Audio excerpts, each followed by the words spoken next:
Well, ladies and gentlemen, it's a Sunday afternoon, the last Sunday, or the fourth Sunday of the month, which is something we've tried to adhere to ever since we started storytelling. It goes awry every so often, but nonetheless, it is on a Sunday and it starts at 2 o'clock, whereas most of our matinees start at 3. This is our early one because they usually take up to 2 hours to do the storytelling. It might not be a full one today, but it's going to be close enough that we'll keep your attention span on the stage. Lee Porteous got a hold of me a couple years ago. We started this up before COVID, got stuck with COVID, and then decided, no, we had to bring it back. Much the same as For the Love of Words. That's going on. It'll be its 17th celebration next Tuesday. And that's like something that we just kept on pushing and pushing, and now it's just like you're 17 years later and you still got it. Now we're about 3 years into this, aren't we? I think more. More, 3 or 4 more, yeah. And it's a very cool way of expressing. I grew up with Aesop's fables, and I used to, get bored with them. But then as I go further on in life, I realized I taught a whole bunch of things, that there was some kind of redemption at the end. It's kind of resolve that either sometimes can be humorous, it can be tragic. It could be a whole series of emotions that can run through. But the resolve always is the fact that there's the journey you get to go on by someone who tells a good story that brings you around to that final spot is an art form. And there's art forms like this all up and down the island. There's the Victoria Storytellers Guild. And there's the Nanaimo. Roundtown Tellers. And Quamachit or Parksville? Parksville, yeah. That are starting up. I know people want to start one up here. Shawnigan Lake has been doing their best to try and get one going. If you're interested and you're online, do get a hold of us. Do talk to us. We'll turn you on to the people involved because, as you'll find out in the next little while, it's quite interesting and it's quite fun. And you usually end up with a smile on your face partway through the show. Lee Porteous will take it over. Give it up for her, please. Well, maybe not such a big smile tonight because the theme is it worked or almost did. And just thinking about Aesop fables, we all know that just because you're a turtle doesn't mean you will lose the race. So I am Lee Porteous, and on behalf of the Storytellers on Vancouver Island, want to welcome you here this afternoon and to express our gratitude to Longevity John for the opportunity to tell stories here in this wonderful theater that he has created, and to Ted Cadillac for making us heard and seen so well. I'm told that he outdid himself yesterday with the belly dancers, and so as I understand, that will be online too. So if you find this a little bit too tame, it looks like you've got another option. Whenever and however you come to see us, we encourage you to make a donation to help keep the showroom open and stories happening here. This is one of a series of storytelling events each month, and tellers will be storytellers from the 3 adult storytelling groups on the island. As you just heard, the Victoria Storytellers Guild, the Around Town Tellers from Nanaimo, and the Mid-Island Storytellers from Parksville, Qualicum Beach. We acknowledge with respect the Cowichan First Nation, the largest single First Nation in British Columbia, on whose traditional territory this event is taking place and whose historical relationships with the land continue to this day. And welcome to all of you who are or will be joining us online and those who are here today. For those of you here with us, please mute your phones. You'll have a chance to check them during our mid-show break and also chat with the tellers, Ted and Longevity John, and each other. So we have 3 tellers today, and each of us are telling 2 stories. I'm going to start out with one that's called The Water Horse. I'm just going to put this down so I could wave my hands around.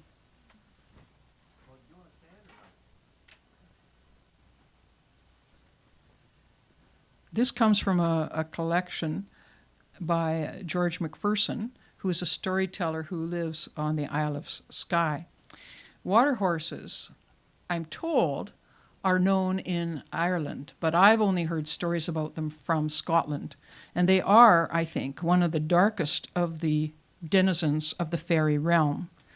A water horse lives under the water in lakes or in the ocean, particularly in lagoons, off of beaches.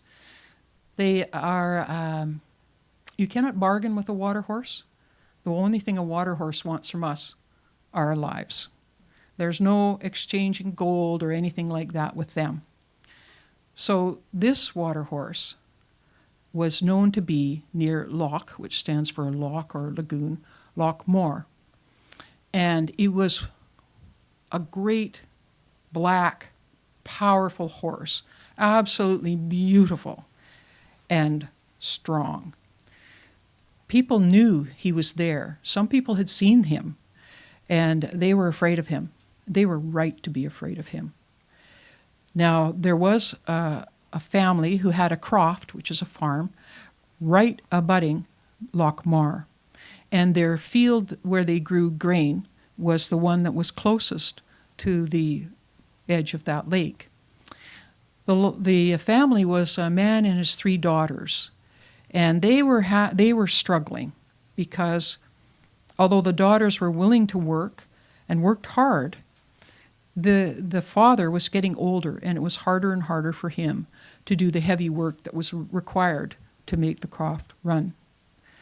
The eldest daughter, Mary, could see how her father was struggling. He never complained, but she could tell that it was harder and harder for him to do that heavy work. And she had actually seen the water horse when she was working down in the grain fields.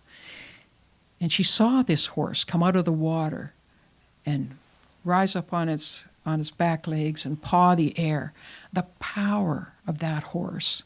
She began to imagine what would it be like to have a horse like that drawing a plow or a harrow. Once she thought of that, she couldn't get it out of her head.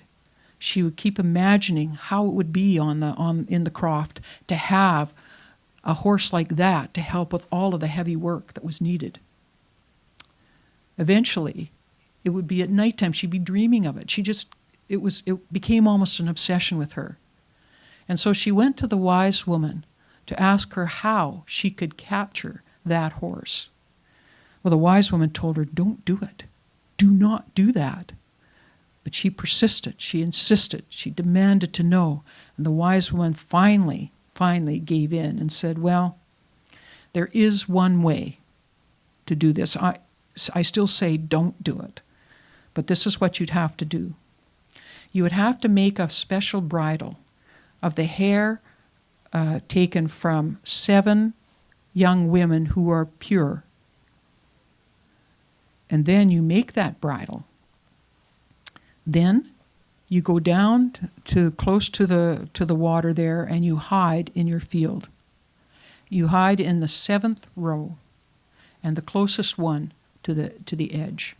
And when the horse comes to take some of the grain, then you step out boldly, and you put that halter on the horse.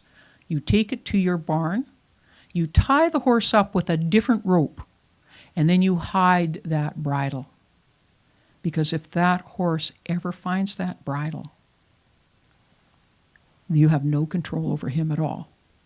And you know what will happen. So Maury was happy to have a way to try and harness this and help her father and her family. And the first 3 young women, pure young women, were pretty easy to find. They were herself and her 2 sisters. But then various of her compatriots that she thought were pure, turned out that the hair just dissolved once she put it in the harness, in the halter. Who knew? Anyway, eventually she found the 7, and she made the bridle. And then, although she had fear in her mind, she had hope in her heart. And she went down to the edge there, and she hid behind the nearest stoop to the end, in the 7th row. And sure enough, out came that magnificent horse. That horse that had never had a bridle or any kind of constraint on it. And she took a deep breath, and she stepped out boldly, and she put that halter on the horse. It astonished even her. And the horse very placidly accompanied her up into the stable. She tied it up with another rope and she hid that halter so where the horse couldn't see her doing it. And things went amazingly well. The horse worked well in the harnesses, and he could do the plowing and the harrowing and pulling the wagon and all the other heavy-duty things that were needed to be done. And in the spring, the plow worked with him, all of the other things that needed to be done to get the fields to work and then to harvest it. And it was a time of really almost wealth, you would say, in that family, because he became almost like the family as well. And there was never any trouble or any problem with him. He adapted to everything. He obeyed everything he was asked to do. And all was well for 5 years and 5 days. And on that day, Maori, who had really been the one who had handled him most and was his special friend, for some reason, was down in the field near the loch, and it was her younger sister, Una, who came to take the horse out, as Mari had done every day, to water him and feed him and brush him and harness him. But she could not find the usual rope that they used. Nowhere. So she's looking and looking, and she finds that halter, that magic halter. She knows nothing about it. She puts the halter on the horse, and as soon as there's a step outside the door, the horse explodes, and he kicks out, and he kicks so hard he knocks down the barn, he knocks down the house, and he tears off down towards the ocean, the straightest route down. And he ran right past Maori, but as he did, he picked her up and threw her on his back and went into the water. And that was the last that was ever seen of her. A lesson for you all.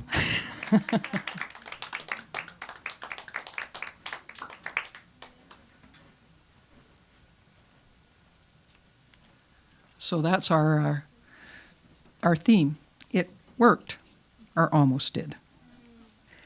Our next teller is Ann Wilson, and this is her first time on this stage. Anne came to Canada with her Canadian husband in 1981, and they were posted to Victoria in 1986. She loves Victoria, she says. It has huge European flair, and they ended up retiring there. And there was another bonus. You can play golf 12 months of the year in Victoria.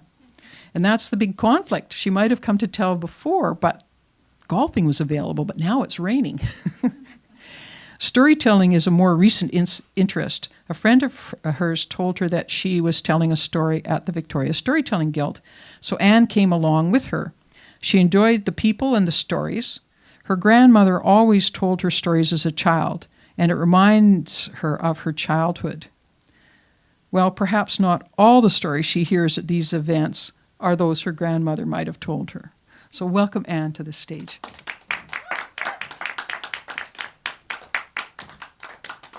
Hi, I'm very happy today to be here.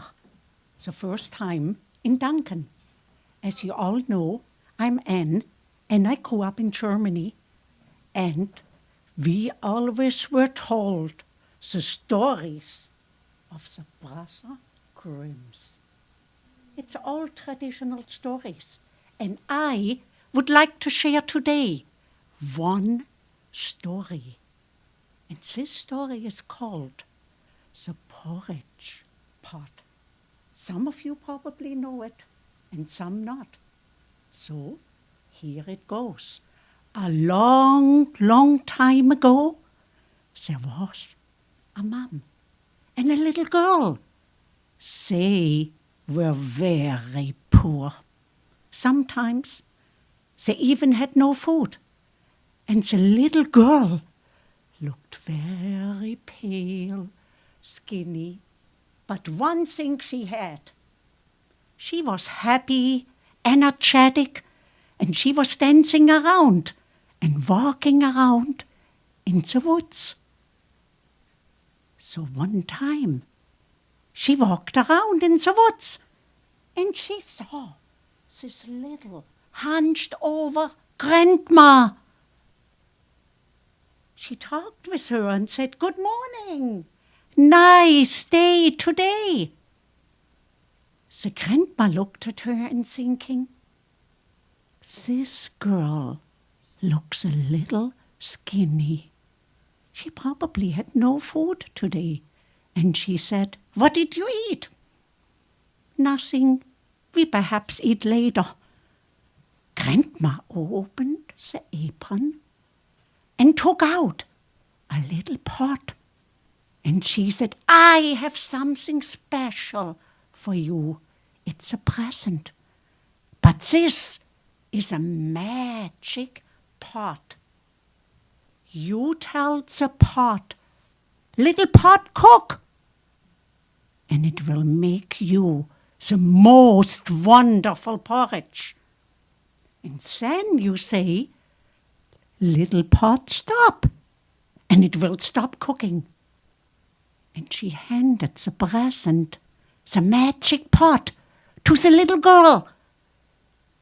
The girl grabbed it, and swoof, the little lady was gone.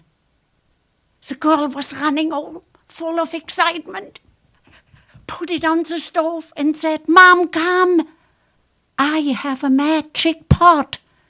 And she said, little pot, cook. And guess what happened? Porridge started cooking in the little pot. It was an amazing smell. Cinnamon, nutmeg. Can you smell it? And then the little girl said, little pot, stop. They put it in the bowl and ate it. And this was a most wonderful food they ever had. The little girl was so excited. It was a magic pot. And every day they made the porridge. The little girl started to get stronger, red cheeks, heavier, more energy. She even started running around playing. And one day, she left to meet her friends. And at home was Mum. She was hungry, so she said, little pot, cook.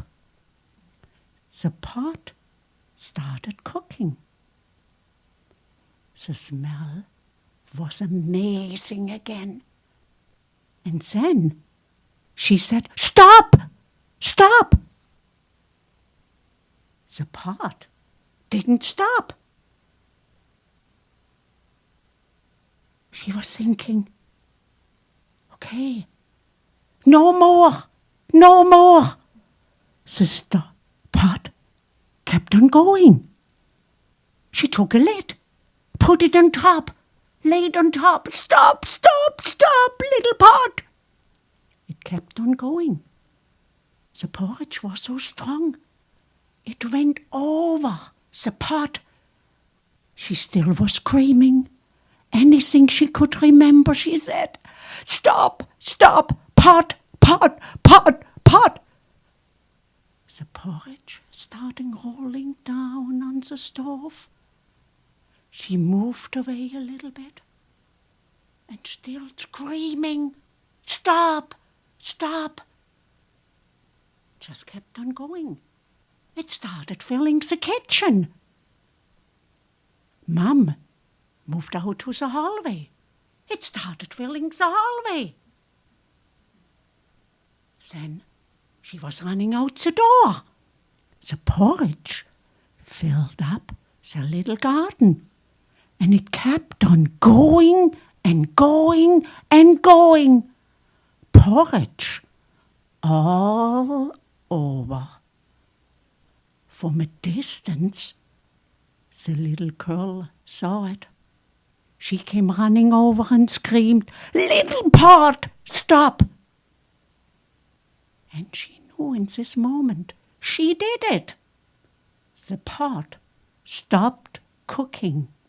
And from this moment on, for some days, everybody needed to eat the delicious porridge. Thank you.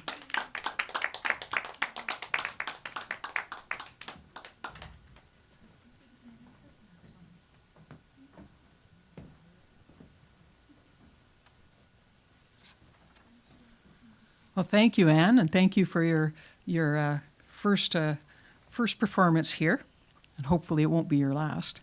Well, of course it won't. Got the next. We got the second half.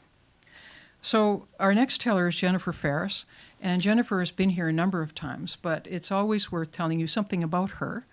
We were discussing in the car how long Jennifer had been telling, and it's been about 30 years, and she has been putting on workshops to help other people learn to tell for at least 20 since then, and gives workshops on various kinds at different conferences as well. Her interest in storytelling, if we can call it exactly that, started in high school with the classes on myths and legends and such, but she now tells every sort imaginable, from literary to historical to personal stories to even improv stories. And she tells all over Victoria and beyond, and has told in the States as well.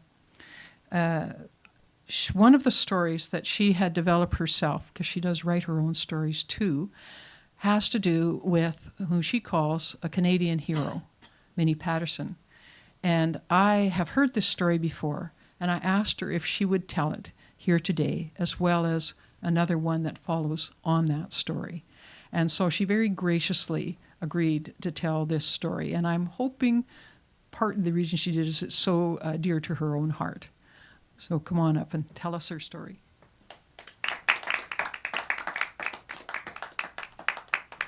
Hello, everyone. Thank you, Lee. When I was listening to Lee's story about the theme, it worked, but not quite. My story is a little different. Something that Lee and I know is that and you could tell that from her story, any time that you encounter someone or something from the fairy world, there is a price to pay. Well, in my story, there was a success, but there was a price to pay. The west coast of Vancouver Island has long been known as the graveyard of the Pacific Ocean. Old sailors refer to it as a place that is at the end of God's reach. And small wonder.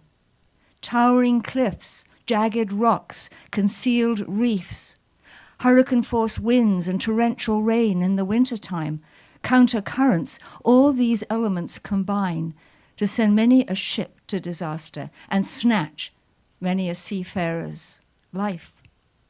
And so from 1860 on, well, first the colonial and then the federal government of Canada began to build lighthouses up and down the west coast of Vancouver Island. And one of the first to be completed was at Cape Beale, at the mouth of Barkley Sound. It was finished in 1874.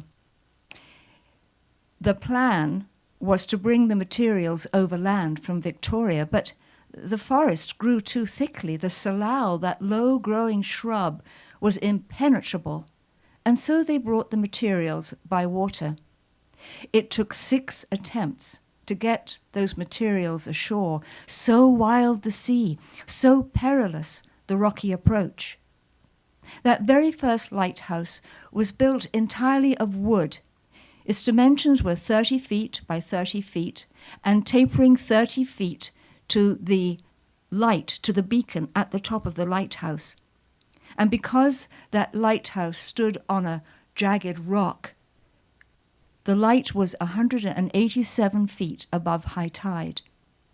The whole structure was severely lashed to the rocks to withstand the driving wind and rain of the west coast. Now, the lighthouse was on a rock. You could walk to the mainland at low tide. But when the tide came in, there was a thin neck of water between the lighthouse and the land. If you were to stand at the top of that lighthouse, you would have a glorious vista of more than 180 degrees.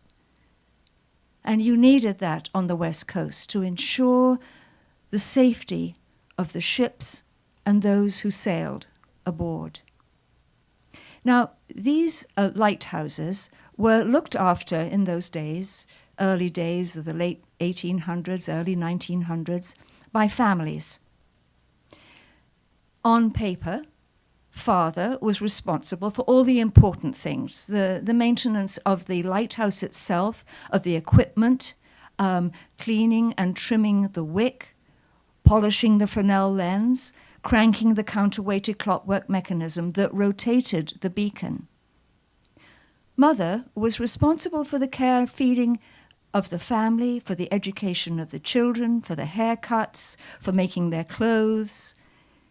But in reality, their roles blurred and blended. In the early 1890s, the lighthouse at Cape Beale was under the care of the Cox family, Emmanuel, his wife Frances, and their children, 2 of whom were teenagers. For some reason, Emmanuel had to go ashore, and I cannot find the reason why. Wouldn't you know it, the minute that father was out of sight, the mechanism that rotated the beacon, the light, so important for the safety of ships, the mechanism stopped working. Frances could not figure out the reason, and so for the next 48 hours, Frances Cox and her 2 teenage children rotated that beacon, walking around and around, around and around, until help arrived. The lighthouse at Cape Beale steered many ships to safety, saved many lives, but it wasn't until 1906 that Cape Beale became a household word around the world, and that due almost entirely to the unparalleled heroism and courage of the lighthouse keeper's wife, Minnie Huff Patterson. Now, Minnie was an island girl. She'd been born in Port Alberni to a pioneer farming family. Every day during the school year, she rowed her way across the water to go to school. When she was in her early 20s, she met a young man, Tom Patterson, a recent immigrant from Ireland. He was on his way to the West Coast to take up a post as a lighthouse keeper. The young people met, they courted, and they married. And soon Minnie was packing up her small wooden box with all her worldly possessions, and off they went. Minnie took to the life of lighthouse keeper's wife like a cormorant to water. She loved the life. She was a great help to Tom, even though the children arrived one after another in quick succession. She was particularly good and took responsibility for the telegraph key, which was their only connection with the outside world. She was famous up and down the coast for her light and nimble finger on the telegraph key.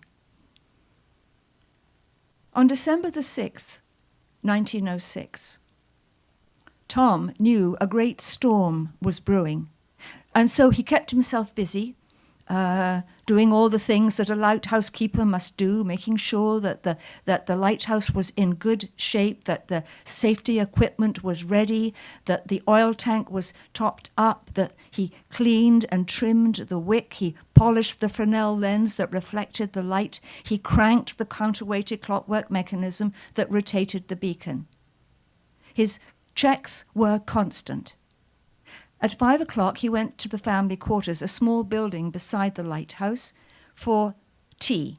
But as soon as he was finished his meal, he was back up at the top of the lighthouse, sitting in an old tattered armchair with his spyglass and his pipe on one side and a cup of hot, strong tea on the other. He stayed there all night, staring into the darkness, slipping between awake and asleep. At first light of dawn, Tom put his spyglass to his eye, and he surveyed the vista. And there was something where something should not have been. He ran down the stairs and called for Minnie. "Minnie, come up here. I want you to look through the spyglass. You're a lot better at it than I am." Minnie came upstairs with the baby, some 10 months old, in her arms, and she took the spyglass from his hand and she looked. And yes, oh yes, there was something. It was a ship. It looked like a wooden sailing ship. It was a ship in distress. Its mast was gone. Its rigging and sails were hanging over the side. Great waves were breaking across the bow, and she could just make out the figures of, 8, 9, perhaps 10 people crouched in the stern of the ship. And as she watched, that ship moved, drifted, was drawn ever closer to the jagged rocks. Now later they would learn that this was the sailing ship Coloma, a cargo ship that had left Port Everett near Seattle the previous day with a load of logs bound for Australia. They had towed her out into the Strait of Juan de Fuca, let her loose, the wind had filled her sails, and she was on her way. But sometime during the night, something terrible had happened. And now Captain Allison and his crew of 10 were crouched in the stern of the boat, some kneeling, some sitting, some praying, some thinking of family and friends so far away. There was food and fresh water in the galley, but it was too dangerous to go below. They had to stay on deck. Later, Captain Allison would record in his journal, "My men looked death in the face and did not flinch. They were steadfast." Tom and Minnie stood shoulder to shoulder at the top of the lighthouse, taking turns looking through the spyglass. There was nothing they could do. There was no life-saving equipment, no lifeboat at the lighthouse. Minnie couldn't even send a message via the telegraph because winter storms had brought great trees down on the telegraph line, and so her telegraph key lay still and silent on the table. It seemed as if these two people, whose job it was to keep people safe as they journeyed across the waters close to Vancouver Island, it seemed as if they would be the reluctant spectators of a terrible disaster. And then Minnie remembered something. "Tom, isn't the SS Quadra moored at Bamfield this very day?" Well, of course she knew, because every lighthouse keeper's wife knew the schedule of the SS Quadra, a steamship that left Victoria every 4 or 5 months, depending on the weather, steaming north with supplies for the small communities, the fish canneries, the logging camps, the villages, and the lighthouses, all the way up the coast. Now, a lighthouse keeper's wife had the responsibility of feeding her family, and so she needed the supplies from the Quadra. There was no garden on that rock where the Cape Beale lighthouse stood. The soil, what there was thin, certainly not good enough for a garden, and even if she'd had a garden, the deer would come, as we know in Victoria. The deer would come and eat whatever she grew. She could have had chickens, but cougar would come and feast. And so it was that Minnie knew that the SS Quadra was moored at Bamfield, a small community about 6 miles into the mouth of Berkeley Sound. "If somebody could go and raise the alarm, Tom." "I can't go," said Tom. "For at the last moment, Minnie, when that ship breaks up on the rocks, I'll take a stout rope with me and I'll try and save some of the sailors, perhaps pluck 2 or 3 out of the waves and save them from a watery death. You're not strong enough, Millie." Another long moment of silence. And then Minnie handed the baby to Tom. She shrugged on one of his old woolen cardigans, pulled a knitted hat down over her ears, slipped her feet into a pair of Tom's sea boots. Her own would never make the journey. She ran down the stairs to the door that led to the outside. No word was spoken until the moment she put her hand on the knob. She looked over her shoulder. "Wish me luck, Tom." "Godspeed, Minnie." And she was out the door into the driving wind and rain. She pulled the collar of her cardigan up to protect her face from the needle-like raindrops that were thrust in a fury by that howling wind. She ran down the tram line to the water's edge. high tide had brought that thin neck of water between the lighthouse and the mainland. Without wasting precious minutes to bail out the dinghy, she hiked her skirts over her shoulder and jumped into the frigid water and began to wade across. Now, some accounts say that she was alone, others that she was accompanied by her sheepdog Yarrow. I hope that was true, because she had a long, lonely journey ahead of her. She waded across and then made dry land and began to climb up the steep pitch to the telegraph line. Now here something worked in Minnie's favour. In the January of 1906, the SS Valencia, a passenger ship bound from San Francisco to Alaska, went off course and ended up on a rock at Pachena Point, some distance south of Barkley Sound. There was no hope of rescue. The ship was too close to the shore for help from the ships who had heard the Mayday call and were gathering some distance away, but no, it was too dangerous for them to approach. They were too far from the land to get help from the people of Bamfield, who had beaten their way through the forest, hoping that they could save somebody. So many stories of heartbreak and heroism and loss. Out of 322 passengers and crew, only 22 survived, and among them, not one single woman, not one single child. There was an uproar from the public. Why doesn't the government do something to make it safe for people who might get ashore? And it was true that 3 sailors did make it ashore, and they scrambled along the coast and ended up at Cape Beale Lighthouse. Now, Minnie was used to that knock on the door in the middle of the night. She'd open the door and there would be shipwrecked sailors, cold, wet, hungry, scared. She would invite them in, she'd take their wet clothes, wrap them in blankets, give them hot, sweet tea to drink and a bit of stew if there was some left to eat. I can tell you there was more than one hardened sea sailor who called Minnie mother by mistake. Now, that devastating loss of life made the public furious. The government must do something. So the government promised that they would keep the trail beneath the telegraph line that ran the length of the island, keep it clear so that anyone who could get ashore from a shipwreck could take the trail to safety and help. And every so often there'd be a little cache of food and perhaps a little cabin where people could stay on their journey. By the December of that year, the only thing that the government had done was to clear the trail below the telegraph line. When Minnie reached the telegraph line, she turned into the forest. It was hard going.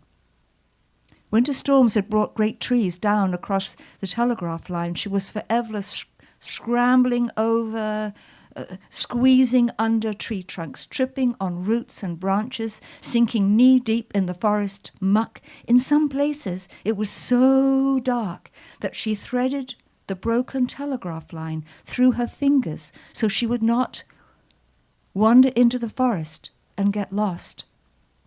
At one point, the trail came out onto a beach.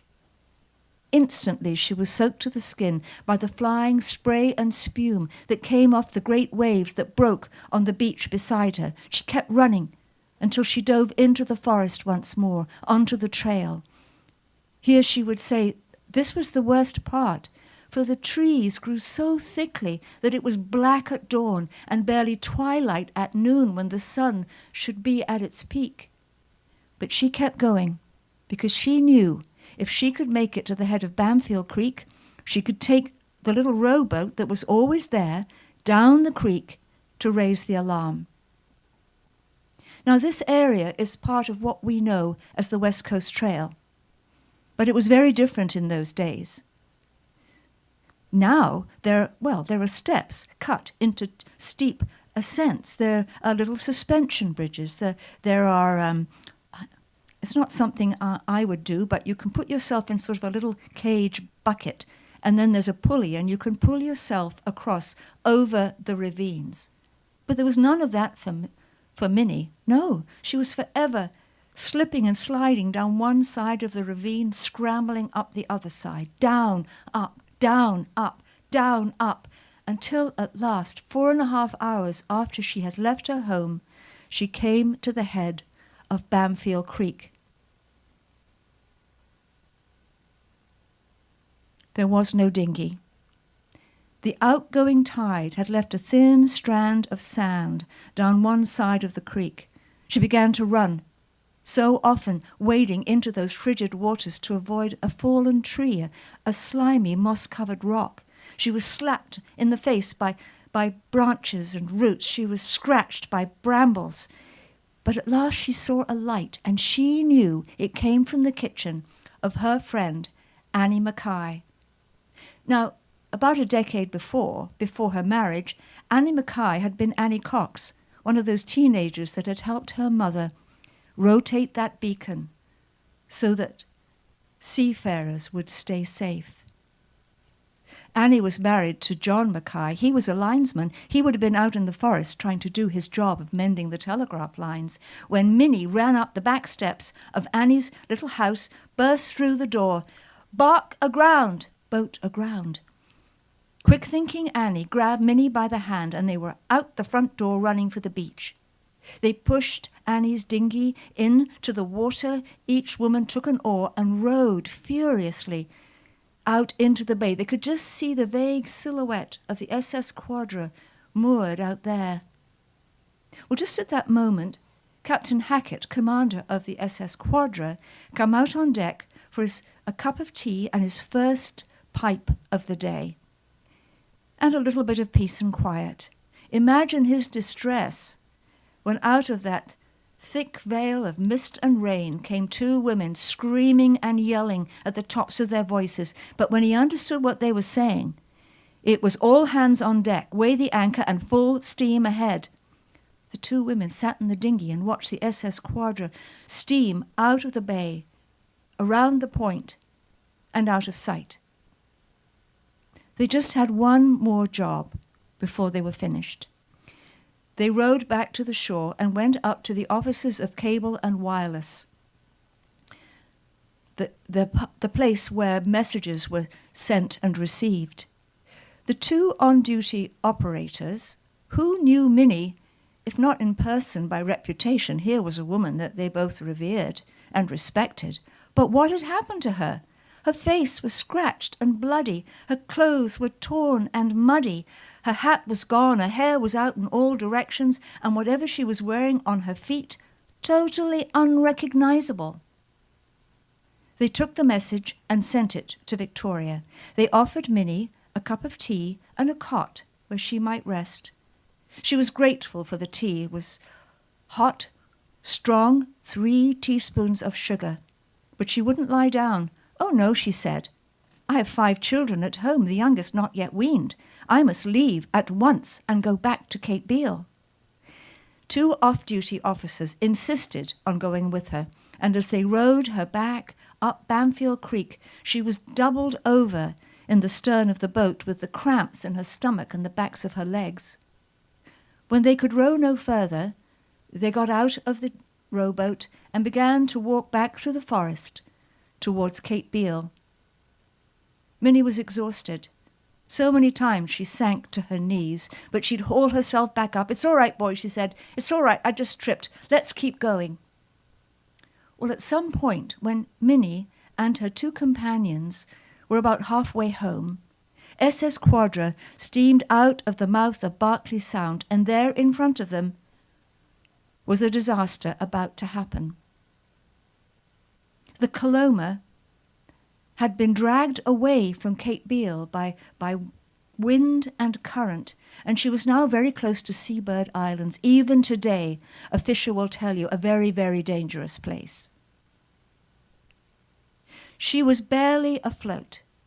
Her hull had split open, her load of logs floating away like matchsticks. Captain Hackett could see the forms of some people crowded in the stern of the ship. He made the order for a large tender, a large rowboat, to be launched. 6 strong sailors leapt into the tender, seized the oars, and rowed towards the wreck. Oh, but it was not easy, for although the storm had abated, the sea still surged with anger, and one minute the Coloma was on the brow of the wave and the rescue boat was in the trough, and then the next minute the rescue boat was on the brow of a wave and the Coloma was in the trough. But one by one, the sailors of the Coloma jumped into the water and swam towards the rescue boat, the last to leave the vessel, of course, Captain Allison, commander of the Coloma. When all was saved, they rowed back to the Quadra. They were hauled on deck, wrapped in blankets, given a tot of rum to warm their insides. They just had time to turn around and see their ship caught in a counter current, like a corkscrew twisting around and around. And then it was as if the fog reached out a ghostly hand and dragged the Coloma out of sight, never to be seen again. The Quadra returned to Victoria, and the story of the rescue and what Minnie Patterson did appeared in all the newspapers the following day on December the 8th. Oh, it was a good story, and soon it was taken up on the lines and telegraphed around the world.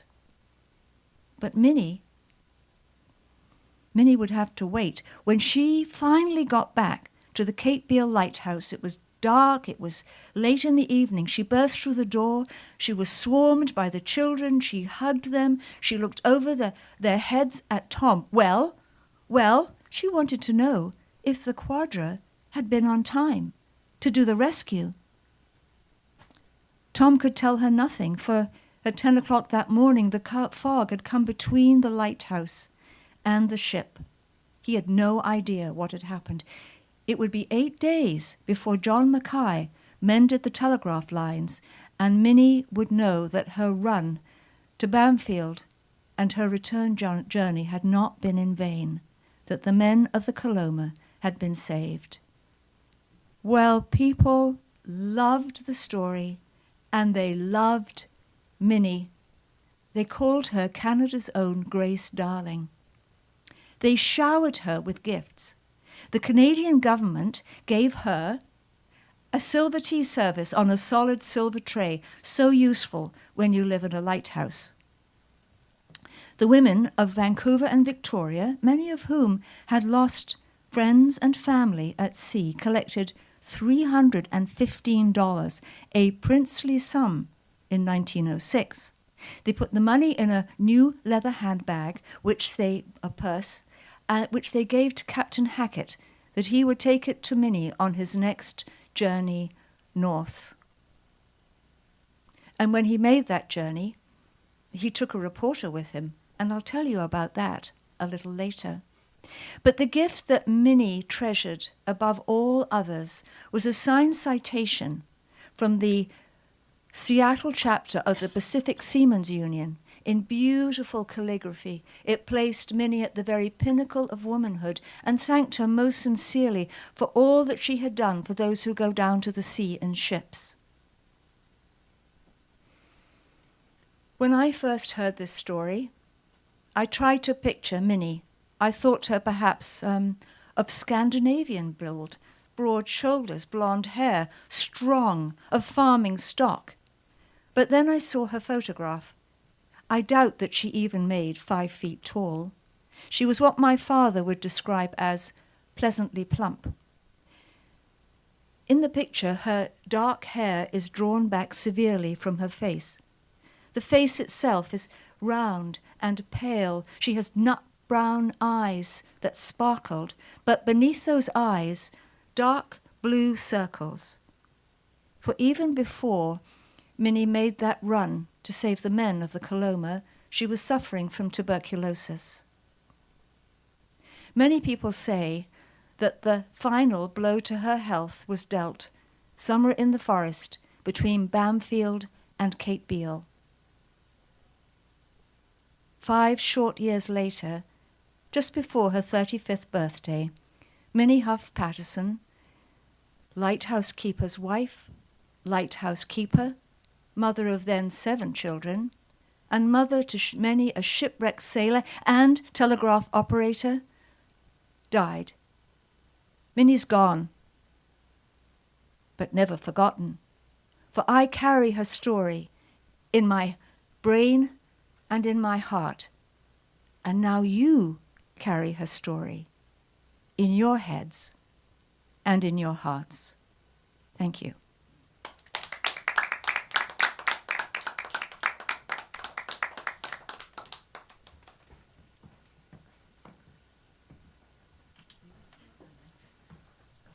I always hate getting up after she tells that story. Yeah. So you can see why I wanted her to do it again. So we're coming to the break now. So this is traditionally where I make announcements. So December 9th is the Victoria Storytellers Guild December session, and you can see that in person in Victoria or on Zoom. December 13th is the Round Town Tellers in Nanaimo, and their theme is 'Tis the Season, both in person or on Zoom at 7:30 at the Unitarian Hall. December 22nd, Sunday at 2 o'clock, is the Duncan Showroom. And that'll be Marva and I, and we're doing Can You Hear Them? The Whispers in the Dark. Because A Christmas Carol was not an aberration. Ghost stories were the tradition in Victorian England on Christmas Eve. That changed later when Puritans didn't like that. Nobody should be telling ghost stories on such a holy day. But in any event, we have revived that tradition as well as we can. So also, if any of you listening in any way you are to this are interested in storytelling here in Duncan, the library has given us a room and it's going to assist us, and we're going to have workshops, 2 in February. One will be on generally what is storytelling by and for adults, and the second one will be, if you want to tell a story, how would you go about doing it? And Jennifer will be taking part in those too. And so we'll be posting the dates fairly soon on that. I'm really looking forward to it. Yeah, yay. Well, you can tell I just hate public speaking, right? Anyway, so we've got 10 minutes now, and we'll be back with some more stories. Thank you again.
tender arms.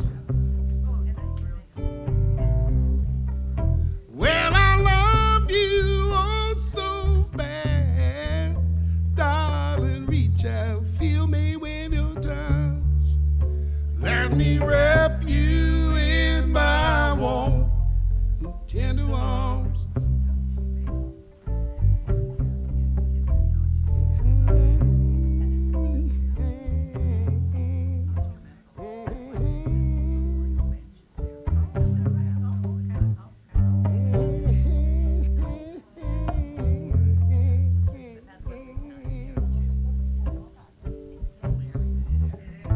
Well, I love you for a long, long time. Darling, say you'll be mine. Let me wrap you in my warm and tender arms. Now let me wrap you in my warm and tender arms. Let me wrap you in my warm and tender arms. Well, I love you for a long, long, long, long time, darling. Say you'll be mine. Let me wrap you in my warm. Let me wrap you in my warm. Come on, come on, come on, baby. Come on, let me wrap you in my warm.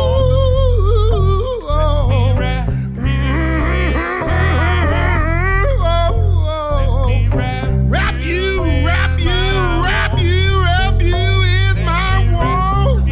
Oh yeah, yeah, yeah, yeah, yeah. Let me wrap you in my warm. Let me wrap you in my warm and tender. Oh, come on, come on, come on, come on, come on, come on, come on, come on, come on, come on. Let me wrap you in my warm and tender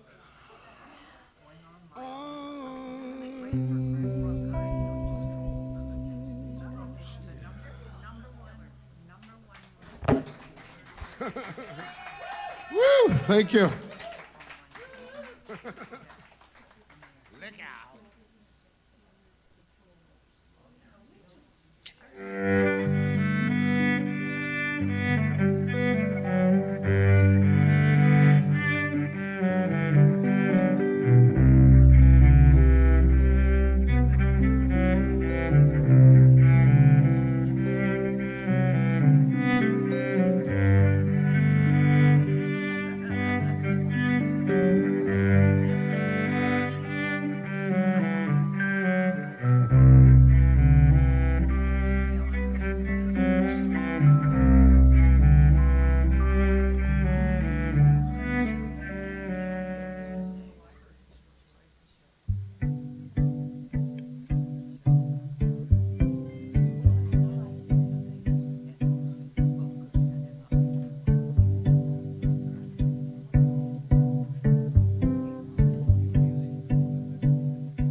And so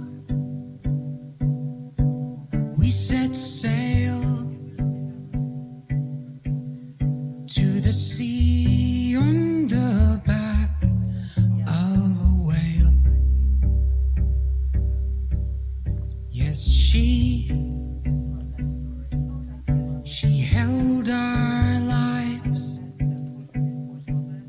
She's a blade that glides through the tides.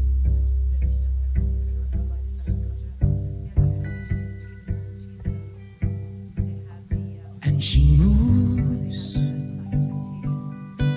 just like a ghost in the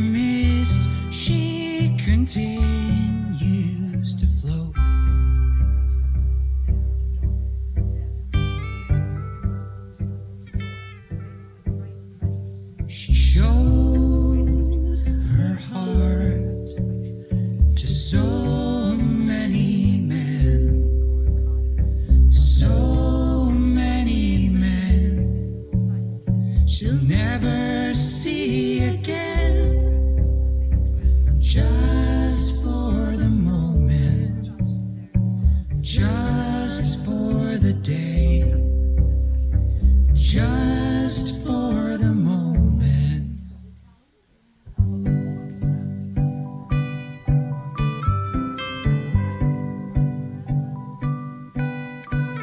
And so we set sail to the sea on the back of a whale. And as we rocked, she would sing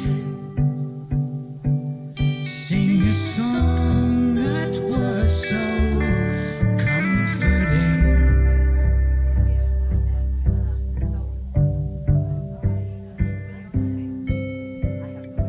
She showed her heart to so many men, so many men she'll never see again. Just for the moment, just for the day, just for the moment.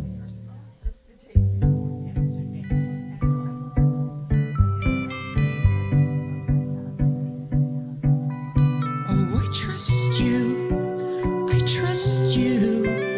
my dear, to carry me home, carry me home. Oh, I trust you, my dear,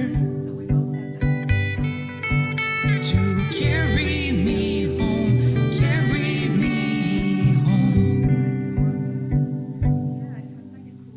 And so we set sail to the sea on the back of a whale.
Slip by so fast upon the wind, and though you're in my dreams, well, I have been there times before.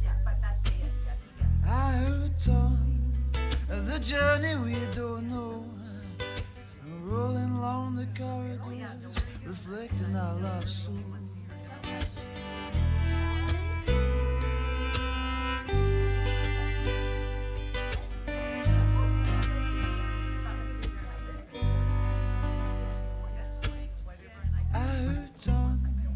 The valley looking down, past and future calling out, on this journey I have found new friends and loves that will remain on. Empty out my pockets, ripped our memories in the wind. I feel I'm going sideways, I feel I'm going too fast. All the sky could rain on me, and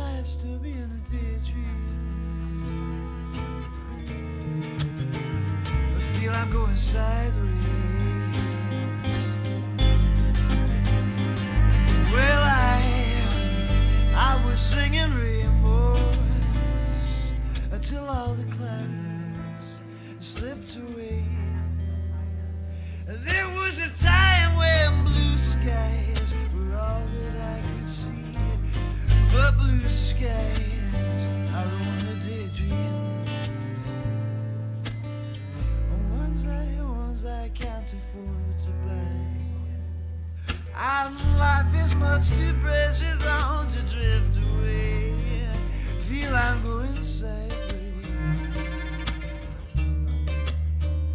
Feel I'm going too fast. I feel I'm going sideways. I feel I'm going too fast.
Ready? All right, we're back here for the second half. And in this case, I'd like to invite Jennifer back. As she told you, there's more to the story yet to hear. Come on in, Jennifer.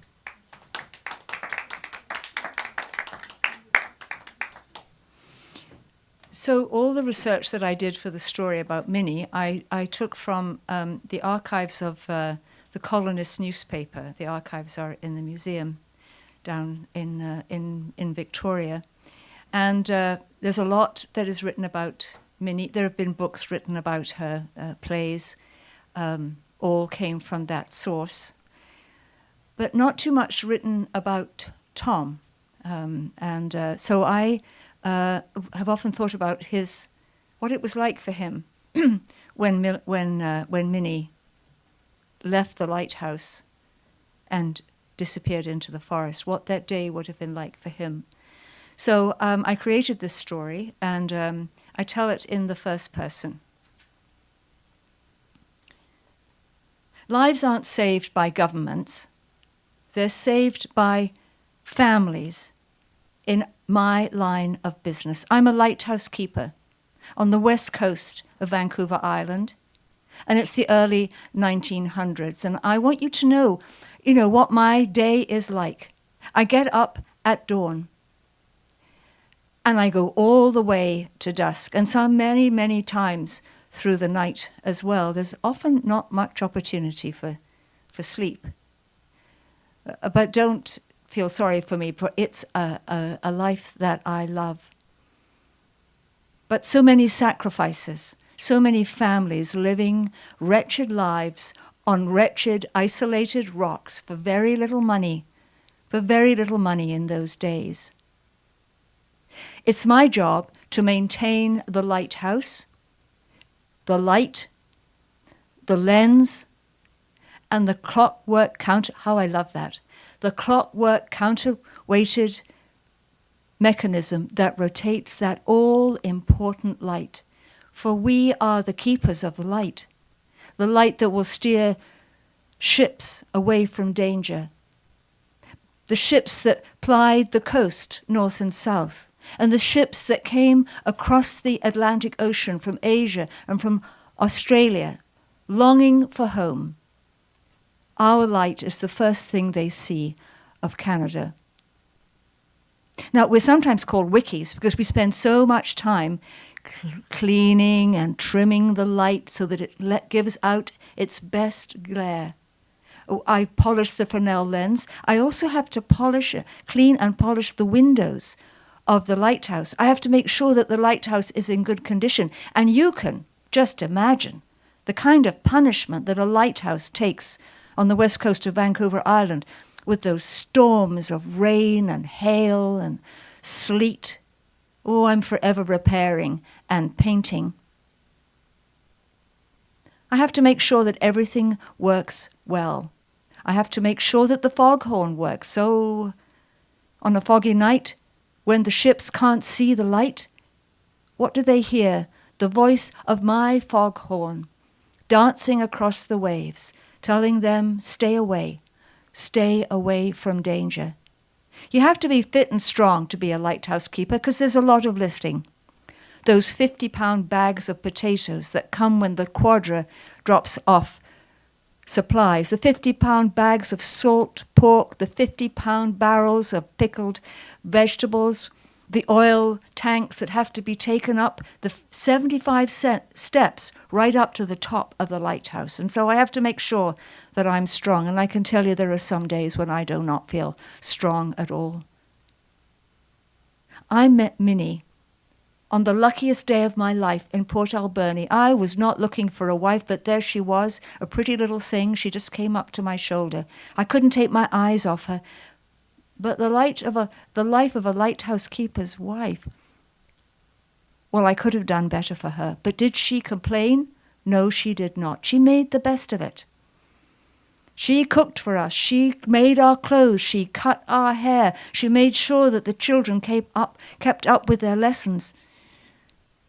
She was frugal and careful. Oh, collars and cuffs turned, sheets side to middle to give them a whole long lease of life. She could take a pot of stew that would serve most families for 2 meals, and she could stretch it out to 4 nights. And many an evening a sing-song after dinner to keep up family spirits. And as you know, she was the telegraph operator, that thin connection between us and the outside world. Sometimes I'd have to report a storm blowing in, and she would send that message over the telegraph line. She was known up and down the coast. She was respected. She was revered by some. That telegraph key sent so many messages.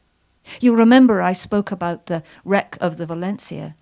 3 sailors made it to our lighthouse, knocked on the door. She welcomed them in.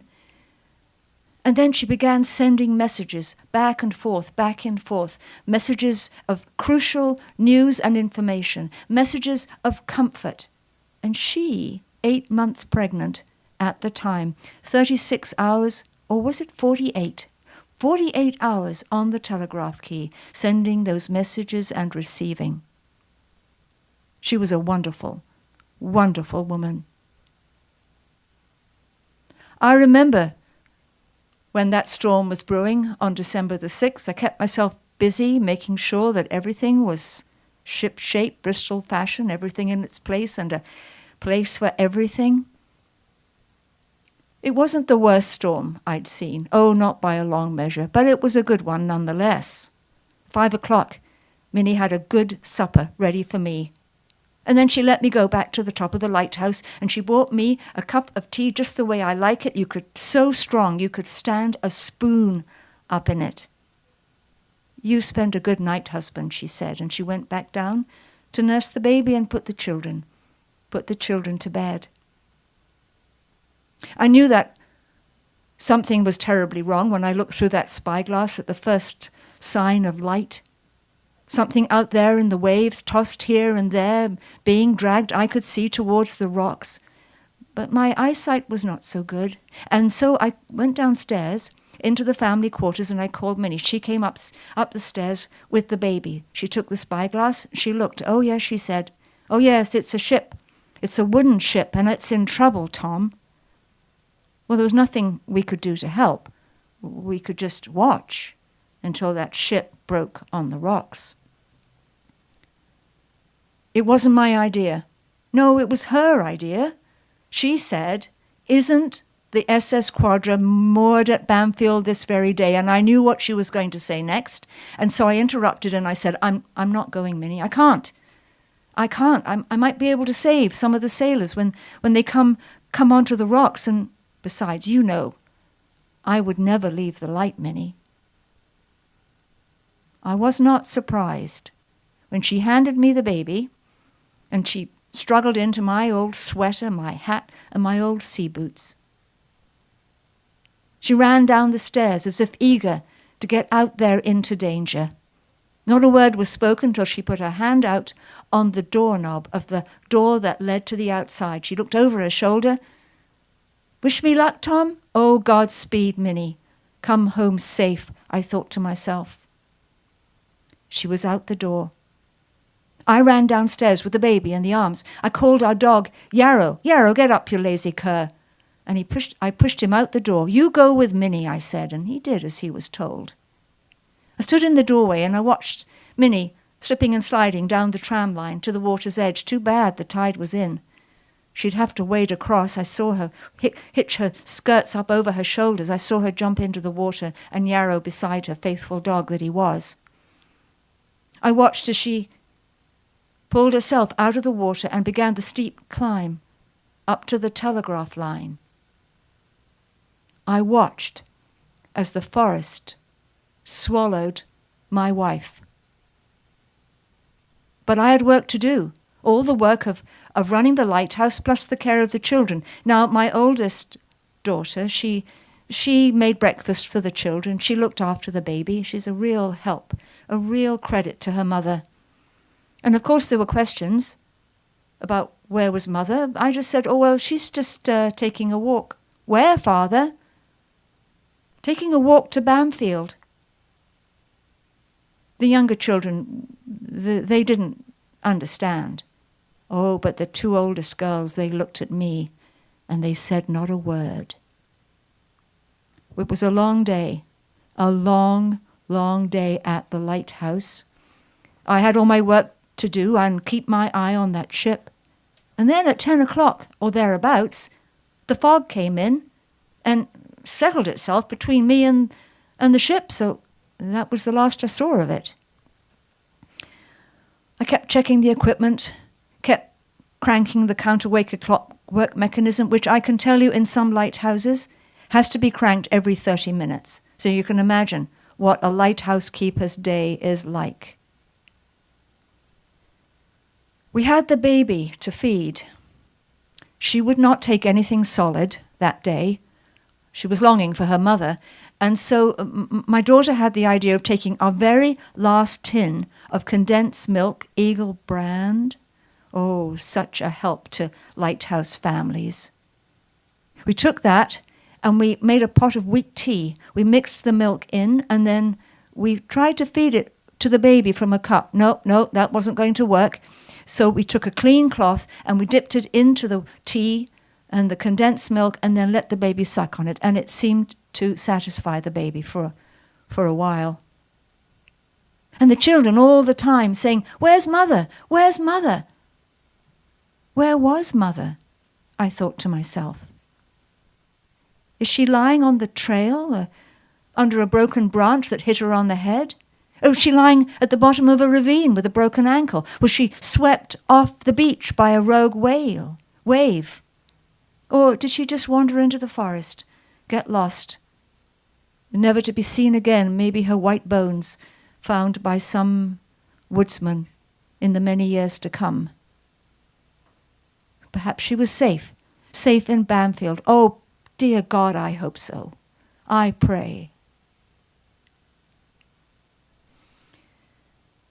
It was late in the evening when Minnie burst through the door with 2 of those telegraph operators from Bamfield. Of course, the children rushed to her. She gathered them in her arms, looked over their shoulders. Well? I couldn't tell her anything, for as you know, I had no idea what had happened to the Coloma. It would be 8 days before the telegraph lines were mended. But then Minnie knew that her run to save those men had not been in vain. Oh, she was proud. A little bit taken aback by all the fuss that people made. Oh, apparently she was a hero. Just a bit of fuss. It's what soul wouldn't have gone and tried to save those men, she said to me. Of course, she got all those presents. The money was useful. The tea service, not so much. We really appreciated the signed citation. I could see that Minnie loved that the best. But the best thing for me was the next time the Quadra came north with supplies, Captain Hackett brought a reporter from the colonist newspaper, and he sat at our kitchen table and interviewed Minnie and the rest of us. Now, I would not take a shred of credit away from Minnie. She did an amazing thing. But she was so humble, you know. She said, oh, it's not just me. It's a family affair, she said. We all pull together to help anyone we can. And my chest filled with pride, because now I knew that everyone beyond our tiny world on Cape Beale knew what we went through, what our life was like. And Lily and Minnie talked about our life, how, well, it was a good life, really, but lonely, and how she longed for just to share a cup of tea with a neighbour, just to chat about affairs and maybe indulge in a little gossip, but there's none of that for a lighthouse keeper's wife. And I thought about all the sailors who loved Minnie, her name on their lips as they travelled across the ocean to Asia and to Australia. They were her boys. Time passes slowly at a lighthouse.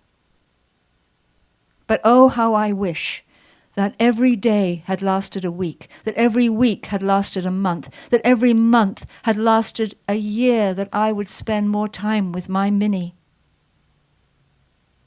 Of course, you know that she was ill even before she made that run, and her health, well, it really went downhill after that December the 6th, 1906, and it was the TB, you know. She had it. Well, Christ, we all had it.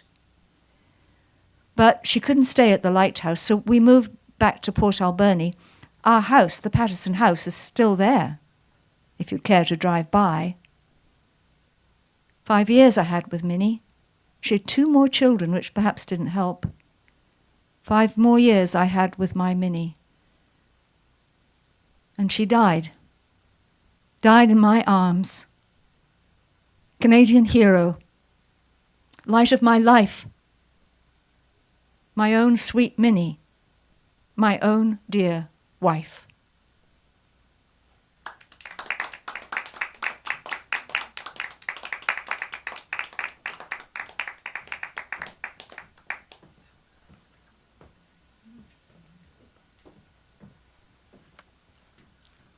Well, there you have it.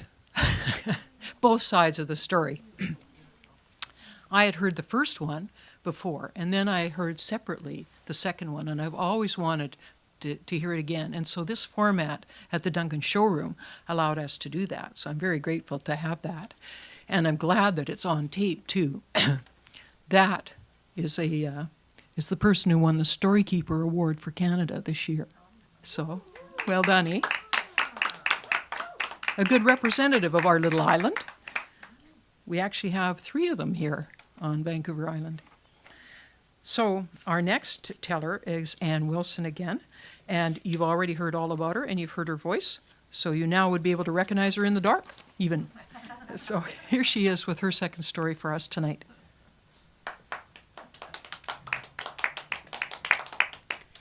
Hi, here I am, back again. And I like to invite you to go back in time to West Germany to 1972. I was 18 years old, independent, full of energy, getting ready for teacher college. And I told my parents, I want to visit East Germany to visit my uncle, a distant relative. My dad said, I'm working for the provincial government. I'm not allowed to go with you. And I said, I don't need you. I want to go by myself. My mom started going, you can do this? If anything happens, you end up in Siberia. This is a communist country. I was bugging my dad day and night, and I succeeded. He told me, okay, you can go for 2 weeks.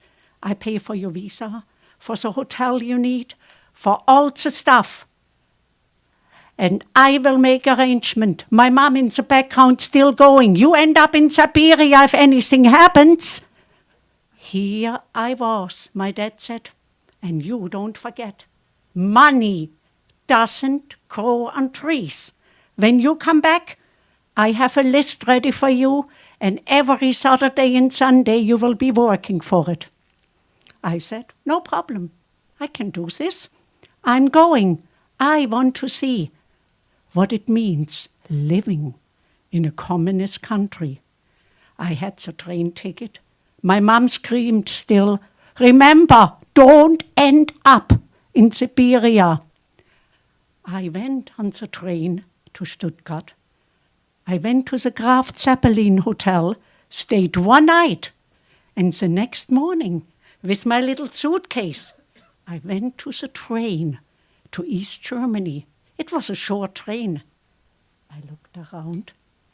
The only thing I saw was old people and me. Off I went, sat down at the window. I needed to have a front seat to see everything. 2 hours later, we crossed into East Germany. And immediately I knew where I was.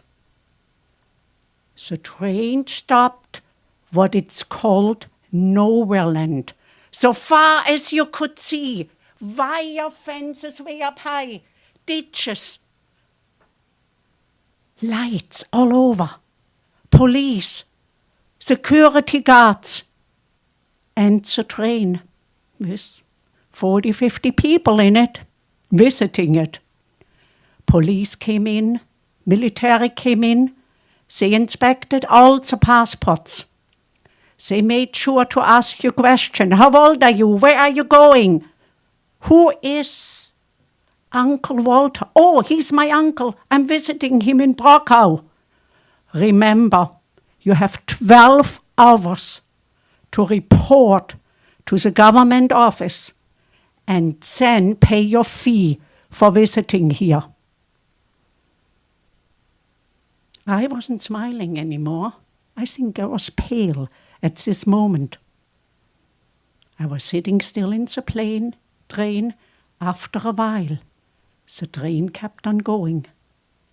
I looked out the window. I couldn't believe what I saw. The war just ended.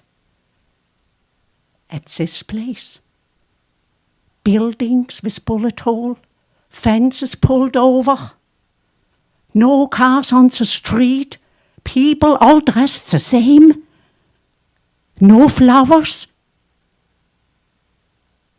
I couldn't believe it.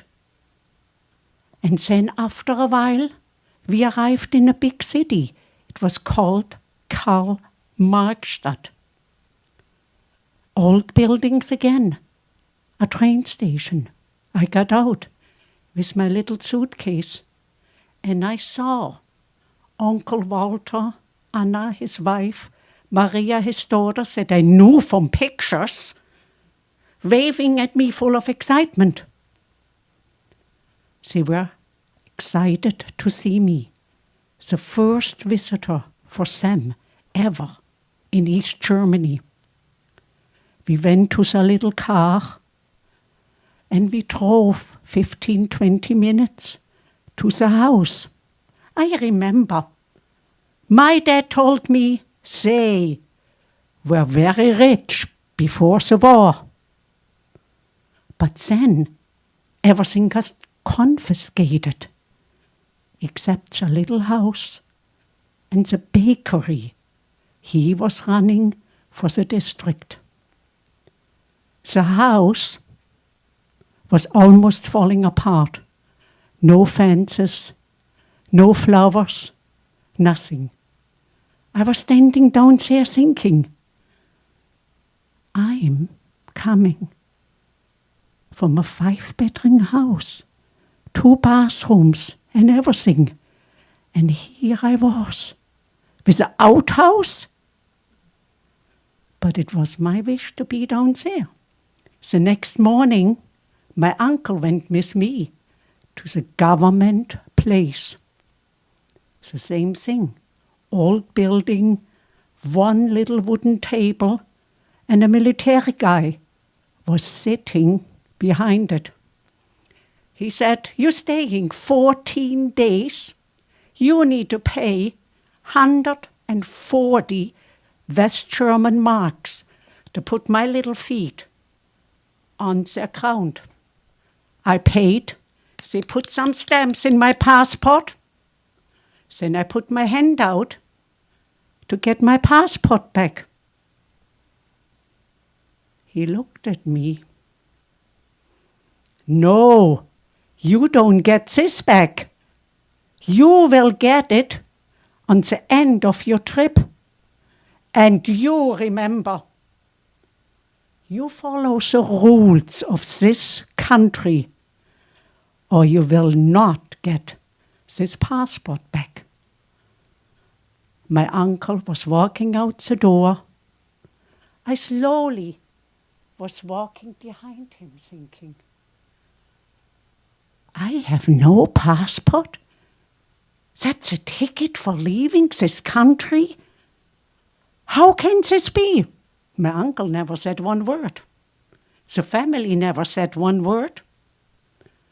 Some things are just pushed under a carpet. Next morning, they started baking. A big truck came and they picked up the bread for the surrounding towns. And Uncle Walter told me, "You and Maria take the wooden wagon and bring the bread for Brockau, the little town, to the government store."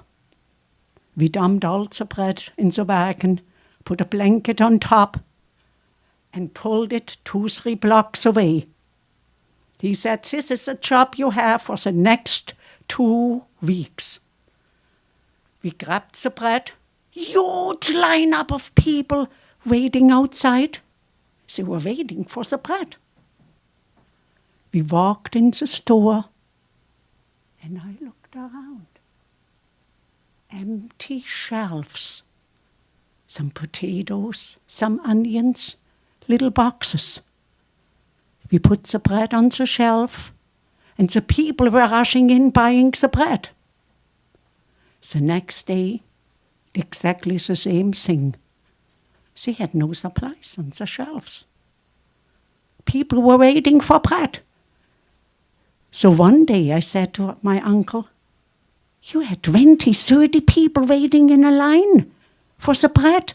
Why do you not make more bread?" He looked at me and said, "The government pays me to make so much bread.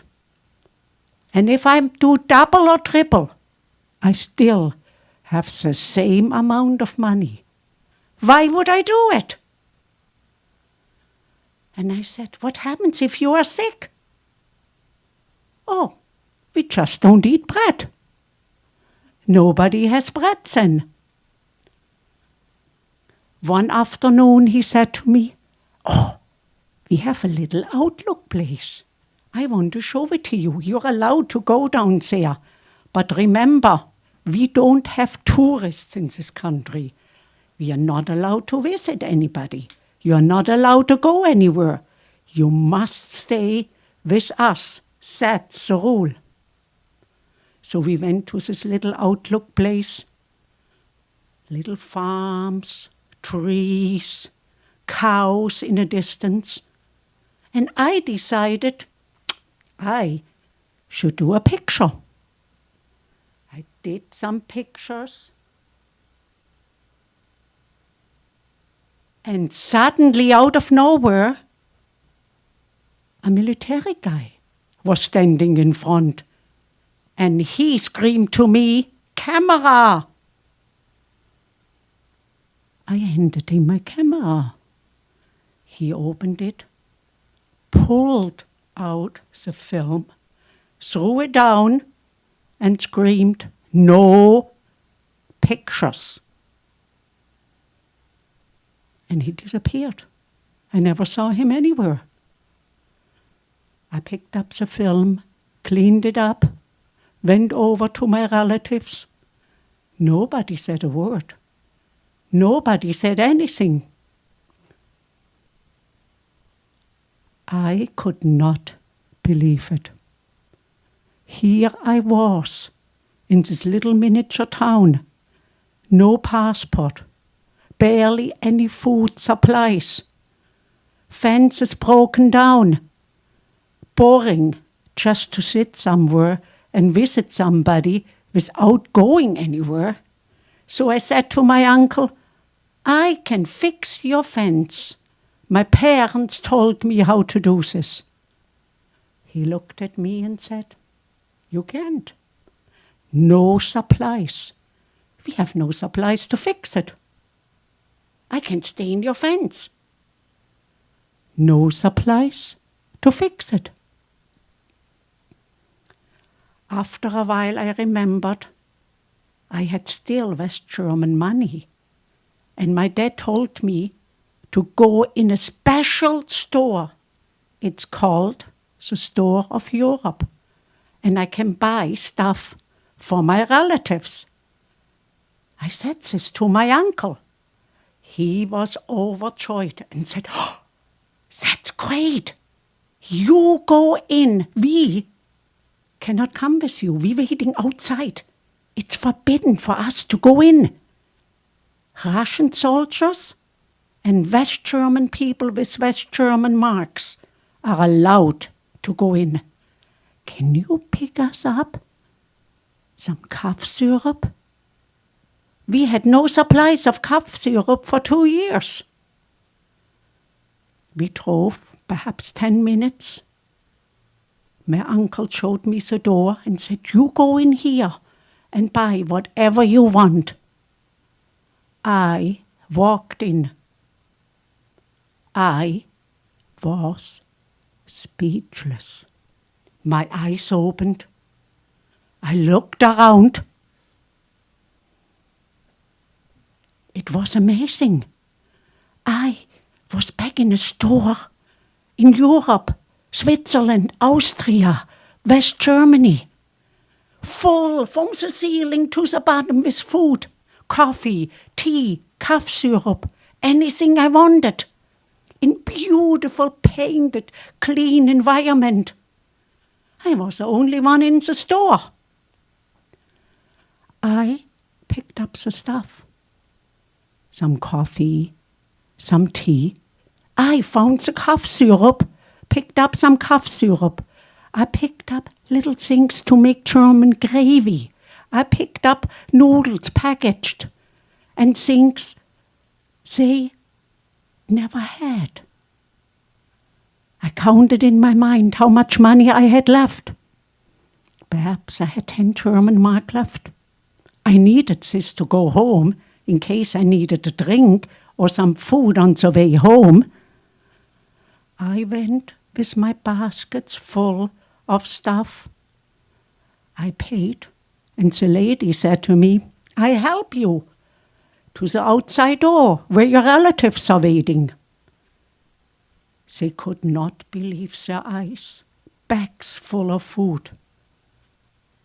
We drove to their little house again, dumped everything on the kitchen table.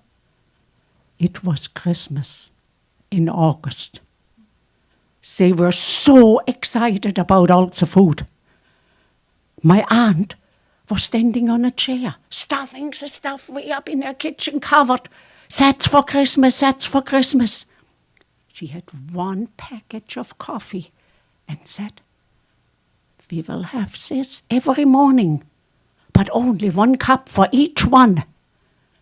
I got up in the morning, and the smell of the wonderful coffee was amazing.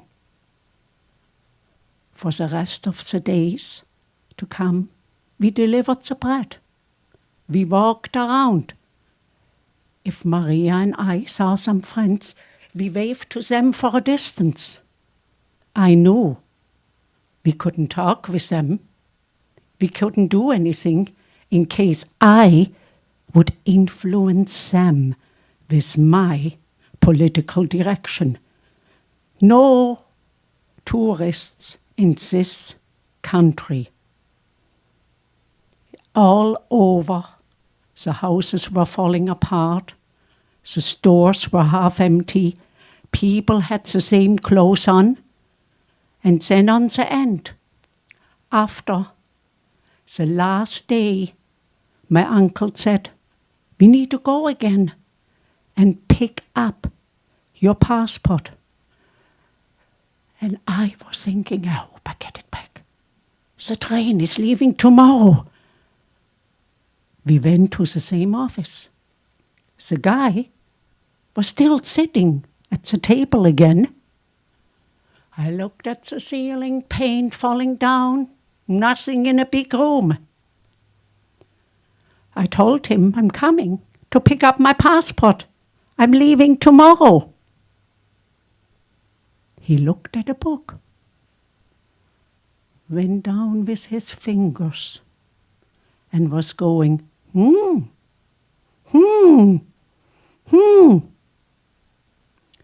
then after a while, he turned around, opened the safe, and handed me a passport. Immediately I opened it to make sure it was my passport. I grabbed the passport and put it in my pocket, in front of my pants, and we walked out. The next day, my relative dropped me off at the train station. They told me, please come again, and it was a wonderful visit. I didn't say too much. I went in the train. I waved to them and said thank you again, and I sat down. Immediately after, a little lady, old, 80, 90-year-old, sat beside me. Immediately she told me her life story. She got married before the war, moved to the town from her husband. And when the war was over, she and her husband lived in West Germany. Her mom, dad, and siblings lived in East Germany. And now every year she goes to visit her brother, who is the only one who survived now, and she brings him huge amount of food and medication. I sat down, and then she said to me, you don't be worried. We are going through an intense security very soon. And if you hear any shooting, don't be worried. They are not killing the West German, only East Germans who want to escape. I looked out the window, and after a while, we came in Nova's land again, East Germany. Many kilometers to sea between the border of East and West. This time, it looked like it was a whole army outside the train. They had dogs, and the dogs were running under the train. Commotion on top of the train on top. They locked the bathrooms so nobody could go in. And they told us, don't move. Security walked through the train. I was sitting. I needed to lift my feet so nobody could hide under my feet. They moved my suitcase. Nobody could hide behind the suitcase. And they said nobody is allowed to move. I looked out the window. Huge, huge, huge wires. Huge ditches so far as your eyes could see. And from a distance, I saw some security stations with military. And you can imagine what they had in their hand. I sat in this train, looking out the window, and I knew what it means living in East Germany. We were down there, who knows, an hour, 2 hours. After a while, security came. I handed them my passport. Who are you? How old are you? When are you born? What are you doing? What are your parents doing? Why are you here? When were you born? 3rd of December 1953. Oh, 10 minutes later, the same question again. It was still me. And they kept on asking and asking the same thing over. After a while, he handed me my passport back, put a stamp in it. I took my passport in my hand, and we still were waiting. After a while, I saw the people outside walking behind each other.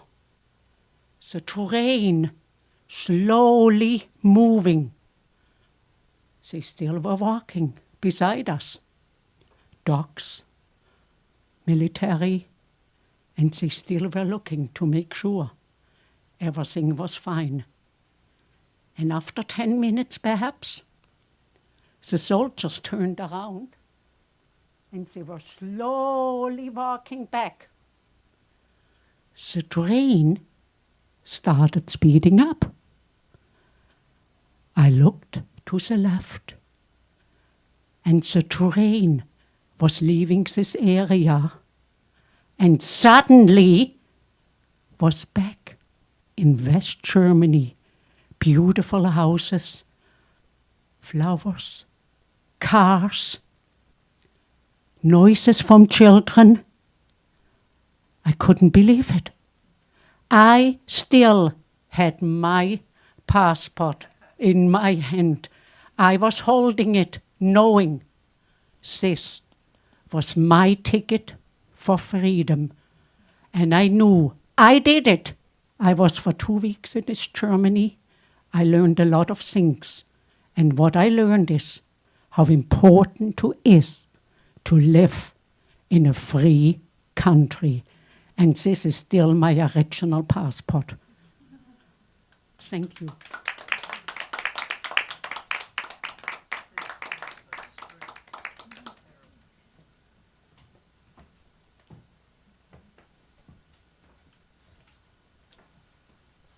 Thank you, Anne. That was chilling. Oh my gosh. I only can remember a little bit of something like that because my brother and I, and it would have been, well, it was 72, I think you said, so it would be about 10 years after that, I think, and we were on a bus tour, a Cosmos bus tour of Eastern European capitals. So we were going to Berlin. So we're on the bus going into East Germany, and you could see these walls and pairs of soldiers. We were told one was from the south, one was from the north, so that there couldn't be any collaboration between them, and they had, automatic, had, guns machine guns and dogs as well. And so we were sitting in this bus, and we had rotated around. By this time, my brother and I were in the back seat, and our luggage was out on the ground, and it was being searched and such. And this fellow got on the bus, and we had given up all our passports, right? And so this guy, and he had hair he was a young guy, but his hair was so blonde it was almost white, and he had a really impassive face, very stern. In the stern-looking uniforms, and they're coming down the rows and looking at each passport, looking at the person. He comes and he looks at my brother, looks at the passport, then he looks at my passport, looks at me, looks at my passport, looks at me, looks at my passport, looks at me. And I broke. I said to my brother, "I lied about my weight." and the soldier, a tiny bit smiled. I think my brother went wham like that, and he made it around. But so that's the only part I got, except that when we actually got to East Berlin, they put us on a bus, right? And they rolled us around so we could see East Berlin, but we kept going around the same places. And then for lunch, they took us way out into the country, as isolated as possible, nobody English speaking out there, so that we could not communicate with anybody. And they came back. As we went through East Berlin, too, there was marching soldiers through the street, and the biggest buildings I've ever seen. I imagine Victoria being like that when they finished building it out. But anyway, just that moment, you brought that back to me. But what a lesson. You learned a lot in that 2 weeks. Yeah. Anyway, so I guess we could say that East Germany, it worked, or almost did. But so I want to tell you just a little story before we go. I've sort of been making a practice, if I can, to give a little story that I'm thinking of, like when you go to restaurants and you used to get doggy bags. So this is a doggy bag story that you can go and tell. So this happened quite a while ago, and it was in France, in Paris, in fact. And this fellow had a very, very clever horse, which he trained really scrupulously. And he had worked out an act. He claimed that his horse could speak. Well, of course, he was actually speaking for the horse, but he was very clever with his act. And he was making his money that way on the streets of Paris with this marvelous horse who could talk, right? Well, there was some complaint or other, and so he was hauled up before the courts and actually brought in front of the king. And he was found guilty of fraud because the horse actually didn't talk. It was him. But I guess the king was a little taken with this fellow because he said, well, what I'm going to do is I'm going to give you a year. And if in a year the horse can talk, then you'll be pardoned. Well, he was very excited about this, but his friend said to him, why are you so excited? I mean, you only just have this year. And the fellow said, well, a lot can happen in a year. The king may die, I may die, or the horse may talk. So once again, I want to thank my fellow tellers, certainly, and I am so happy that those stories were recorded because they were super. I'm so glad that you came to do this and that you gave those stories in particular. And it's also my pleasure on behalf of us storytellers and the audience to Longevity John and Ted Cadillac for this opportunity to tell our stories here. And on your behalf to thank our tellers, Jennifer and Anne, and on the tellers' behalf and my own to thank you for coming or joining us online, if and when you do. And I would repeat that saying, that there are 3 apples, it said, that fall when a story is told. One is for the teller, one is for the listener, and one is for the one who takes it to heart. And I thank you for taking these stories and us into your hearts. And I hope to see you here on December 22nd at 2 p.m. or online for our next collection of stories. Can you hear them? The whispers in the dark.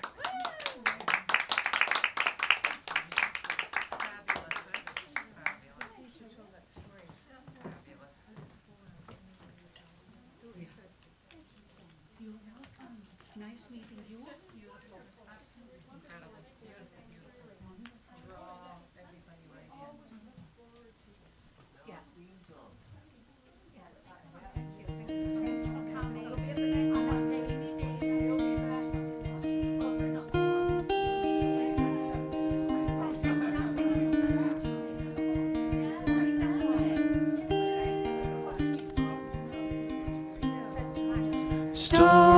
stories we have that we tell ourselves, stories that bend with time.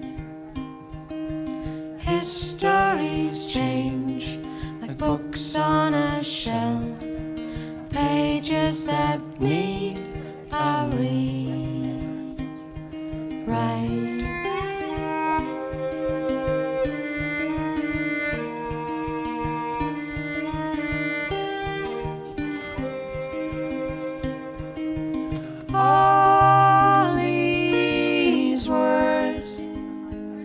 All these words we leave behind. All these thoughts are chased away by bottles of wine and stories.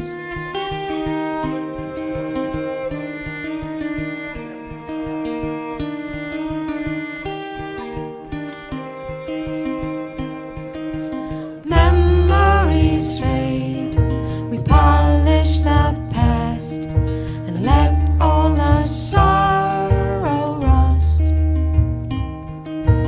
Fill in the blanks, make up the end from parts of a book we loved once.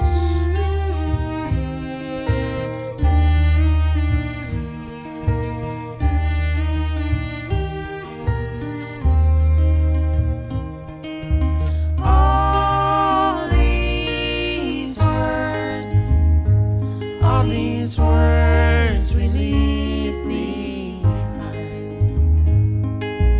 All these thoughts are chased away by bottles of wine and stories.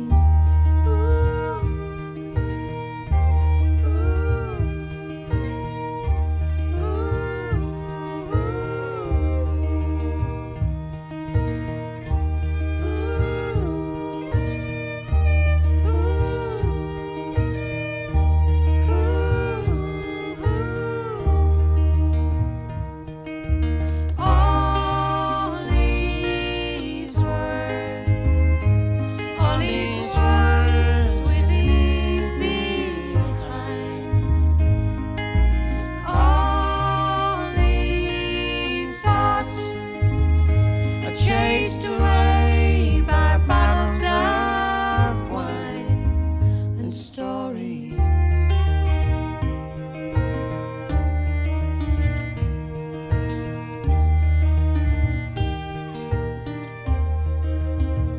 And stories.